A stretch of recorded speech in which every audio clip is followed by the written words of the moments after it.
Today we're going to take a look at the last tractor I've got for sale. This is a 1973 International Farmall 140, and I believe 1973 was the last year that you got one of these tractors that had the Farmall name on it until they reactivated that name a few years ago.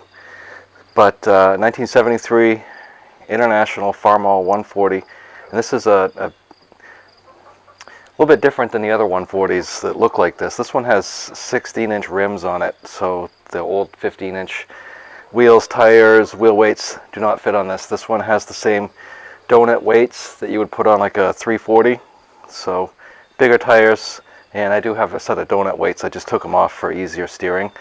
And let's see, this tractor right here has another feature that is kind of new at that point in time. You have to be in the operator's seat with the clutch pressed in to start it. So most of these old tractors, you could put it in neutral and you could start them standing beside it, but this is not one of those tractors. So new safety features coming out here in 1973 for this tractor. Still didn't have power steering, and it was still an inline 4-cylinder, and the gas jobs on these were around until the late 70s. And what basically happened was the Kubotas came in to the US in the early 70s, and then Yanmar and Shibora built some tractors, Mitsubishi, some other ones. So these old gas engines, while they were still very reliable, they weren't really what people were looking for anymore. They didn't have a 3-point hitch. They did not have really a big selection of gears. This one has 4, whereas the Cub only has 3, but most of the tractors coming out in the late 70s had 8, 2 ranges, high-low, 8 ranges, 8 gears, 4 high, 4 low, 2 reverse.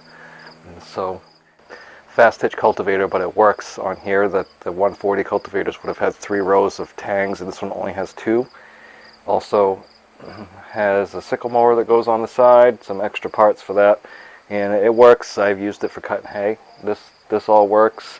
I've got the hillers and a bunch of other parts. There's a 3-point hitch adapter and a fast hitch carryall, and I'll show you that pallet full of stuff. But I did sell the other attachments that came with this, and I just don't need it anymore. So good tractor, but I've got it cold, so we'll come over and take a look at it. We'll start it up and take it for a little ride, and then I'll show you some more about this tractor. So if you're new to the channel, if you've never seen videos before from me, you can go to the main YouTube page and you'll see all the video lists. There's a playlist, and one has tractors, and you'll see this tractor in operation doing quite a few things. There's mostly spread manure and hauling some wagons, but I also do have some of cultivating. I've got the setup of the side dresser, among other things. So one of these things about this tractor too is it has a spin-on filter, which that's pretty much new with this newer version of the tractor. They used to have like a cone, and they would have an insert that went in there, so a cartridge. Now these tractors have a fuel bowl right here with a shutoff, and I don't care how good you are at making everything all tight and leak proof, you should always close the shutoff valve there. This has the vented cap. This was an aftermarket. This came out in the late 70s from IH, and so they will leak around the seam a little bit here where it mates to the tank, but they weren't venting apparently, so there's still an unlimited stock of these. You just go to ihgascap.com, and if you've got an old tractor, an old Farmall that does not have this kind of cap on it, you can go in there and you just put the serial number in, and they will send you a brand new one from Navistar. It takes about a week, so they said they've got unlimited supply of them, so it's never going to be a problem. They must have built one for every single IH tractor, and I've still got a couple extra ones from parts tractors that I turned the serial number in for. A deluxe seat, that was pretty much the norm at this point. It's adjustable fore and aft, and got the armrests. These are optional. So bigger steering wheel, and so we'll start this up and take it out. And it's still kind of early in the morning, and the chickens are laying eggs, so they've got something to say. So with the fast hitch, you've got this rod here, and there's a couple different ones. This one's curved, and it's made to go around the side dresser, as you can see here. I've also got a straight one which you would use if you weren't using the side dresser. And what that does is that changes the pitch of the fast hitch like this, and usually we would use that for plowing or harrowing mostly. Now this does come with the standard 1973 International gas gauge. Works great. So this is a key start tractor, which is also a little bit unusual for the old IH. Most of them just had a pull. So this does have the old pull choke on it. So you pull the choke out, you set the throttle about 1/3.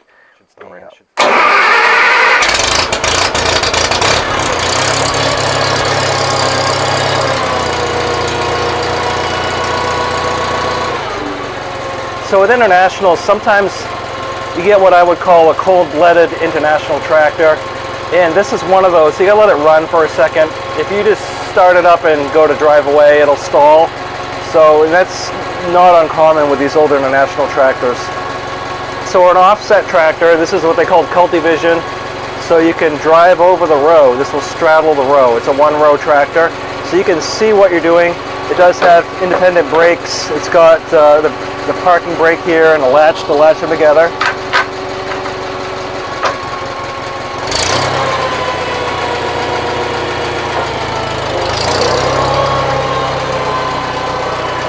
And the lights work.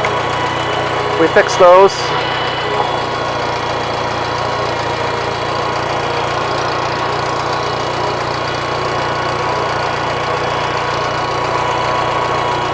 So it's a 12-volt tractor, and you can see when you turn the lights on, the tail light will have a little amber light down on the bottom.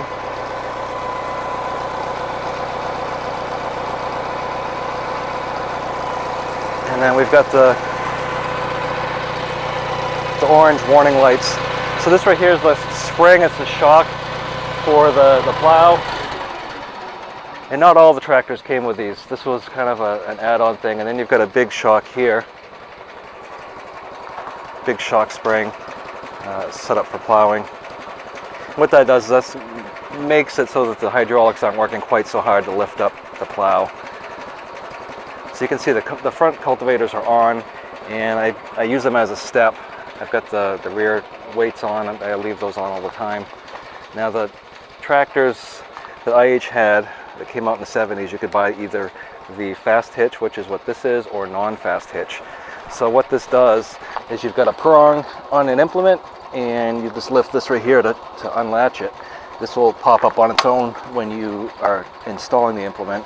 You take this pin out here and you flip this trailer hitch around, and then the implement just slides right in. And then when you're done, you just pull this up right here and drive away. Like I showed you, that rod will change the pitch on this, but you can also change the side to side with this and with this, so you can tighten this up or loosen it up. There's different places here to hook your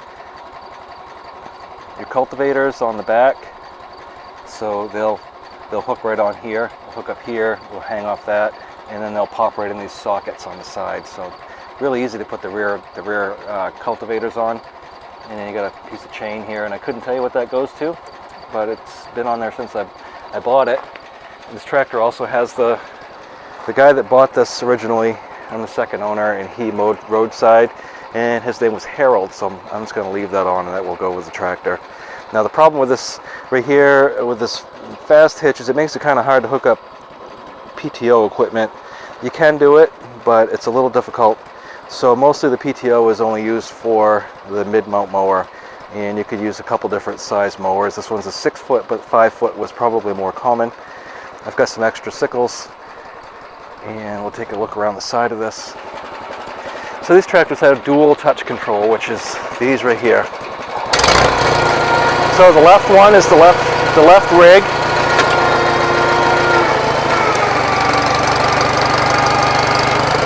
Which in this case is hooked up for the back. So you want your cultivators on the front to come up at the same time. So both of your front cultivators are hooked to the right rig.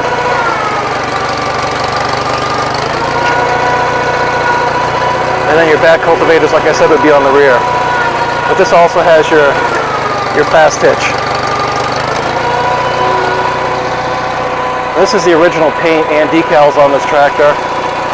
You can see it's still got the original dealership decal right there. This was bought and sold right in Sabattis, Maine.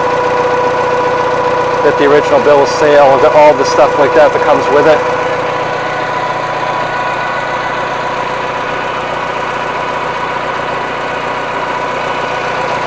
See the headlights work. There's no play in the gears, no slop in the steering.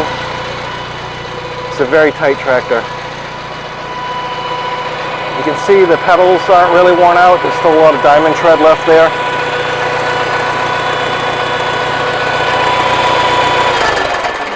So that whining here is the hydraulics, and that's typical of a Farmall. And then of course we're going to shut this valve off. So the instrumentation on these tractors is pretty simple for back then. You get your engine oil pressure here. And we're going to shut the lights off because those will stay on. You can hear the flasher going.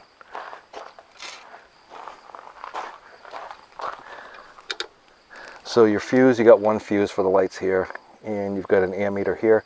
I've seen people hook up a temp gauge, which is not that difficult to do because there's a spot for it to hook into. You can hook it right into the front of the water pump. There's a place you can hook it right in. And I've seen that happen quite a few times on these old girls. So here's your hydraulic pump here, coil, distributor. The oil fill is here. It drains underneath, obviously. Radiator. And I always paint the mufflers black with grill paint, but you can do whatever you want with those. I've redone the lights, so if you see the lights do work. Put new loom on it, new wiring, etc. New voltage regulator in the last year or so. I did add the armrests. It didn't come with that, but just the pipe there didn't feel too great, so I added that. So over here we've got, this is what's left of the equipment that I've got for this tractor. And like I said, I've got a carry-all, spring tooth. Everything you want it to do with cultivators and side dressing is here, and the sickle mower is complete. Like I said, it's all been rebuilt and it works great. Got the manuals, and I got extra filters, and a giant box of spare parts that go with this tractor. So I got this tractor as a birthday present for my wife a few years ago, and she asked me if I was certain I wanted to get rid of it, and I said, well, I'm not so much certain that I want to get rid of it, but I don't need it, and I could use the space. So this tractor is up for sale, and because of the condition of this tractor and the implements that go with it, the price for this tractor, I am absolutely firm at $5,500, and I don't care if I don't sell it, but this tractor will not leave this property without $5,500 cash in my hand. Otherwise it can just stay here and I'll be just as happy to keep it. So thanks for watching, and for some other tractor videos, hook into our YouTube page. You can go down onto the playlist and you'll see the tractors among other things, and you can see this tractor in action among other tractors. So thanks for watching, and I will talk to you next time.